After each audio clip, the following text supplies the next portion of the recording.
क्योंकि अब दंगाइयों के पोस्टर, तस्वीरें तो जारी कर दी गई है, पोस्टर लगाने की तैयारी है। जिन्होंने हिंसा की, उपद्रव किया, पथराव किया, वसूली की भी तैयारी की जा रही है कि जो नुकसान हुआ था उसकी वसूली भी सरकार इन्हीं दंगाइयों से करेगी। क्या संभल के जरिए सरकार एक एग्जाम्पल सेट करना चाहती है कि अगर यूपी में दंगा फसाद किया तो फिर अंजाम ये होगा? जी राजेश जी, बिल्कुल। आदरणीय मुख्यमंत्री योगी आदित्यनाथ जी के नेतृत्व में उत्तर प्रदेश दंगा मुक्त हुआ है। लेकिन पिछले दिनों जिस तरीके से अपनी हार की बौखलाहट से बौखलाई हुई समाजवादी पार्टी ने संभल को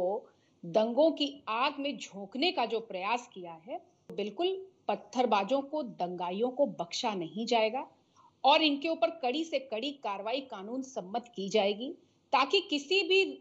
जिले को जलाने से पहले दंगाई इस बात को समझ सके कि वो अपराध करके भाग नहीं सकेंगे और ना तो उनको कोई अपनी हेलीकॉप्टर में बैठाएगा, जैसा कि समाजवादी पार्टी के समय में और कार्यकाल में हुआ करता था कि मुजफ्फरनगर दंगों के आरोपी को खुद जो है समाजवादी पार्टी के बड़े नेता अपने साथ हेलीकॉप्टर में बैठाकर घूमा करते थे। ये आदरणीय योगी आदित्यनाथ जी का शासन है। जिसने भी कानून को अपने हाथ में लिया है उसको कानून की प्रक्रियाओं का सामना करना पड़ेगा। पोस्टर लगाए जा रहे हैं, उन्हीं से उसकी वसूली भी की जाएगी और पीड़ितों की भरपाई भी उन्हीं से वसूली करके की जाएगी। लेकिन राजेश जी, एक अहम बात है कि समाजवादी पार्टी, जो कि सवाल आपने किया था शुरू में, मैं उस सवाल को फिर से दोहराना चाहती हूँ कि दंगाइयों से, पत्थरबाजों से, उग्रवादियों से, बलात्कारियों से, माफियाओं से, आग डकैतों से, इन सब से आखिर समाजवादी पार्टी को इतनी हमदर्दी क्यों रहती है? समाजवादी पार्टी हमेशा दंगाइयों के पक्ष में क्यों खड़ी हो जाती है? क्योंकि एक बड़ा सवाल है। संभल में जब 19 तारीख को पहले दिन सर्वे हो गया, जो कि शांतिपूर्ण ढंग से निपट गया माननीय न्यायालय के आदेश पर, उसके बाद 22 तारीख को जुमे की नमाज के दिन समाजवादी पार्टी के मौजूदा सांसद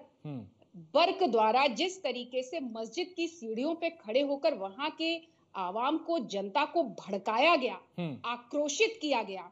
और जिसके बाद उनको एक कानूनी नोटिस भी दी गई, लेकिन उसका पालन उन्होंने नहीं किया और 24 तारीख को सुनियोजित ढंग से समाजवादी पार्टी के सांसद और विधायक के द्वारा वहां पर कानून व्यवस्था को अपने हाथ में लिया गया, दंगाइयों को भड़काया गया, जिसके शिकार 4 लोग हो गए हैं, जिसकी जिम्मेदारी, मैं कहती हूँ, उन 4 लोगों की मौत की जिम्मेदारी समाजवादी पार्टी की बनती है, क्योंकि उन्होंने दंगाइयों को मनोबल दिया और उनको संरक्षण देने के प्रयास में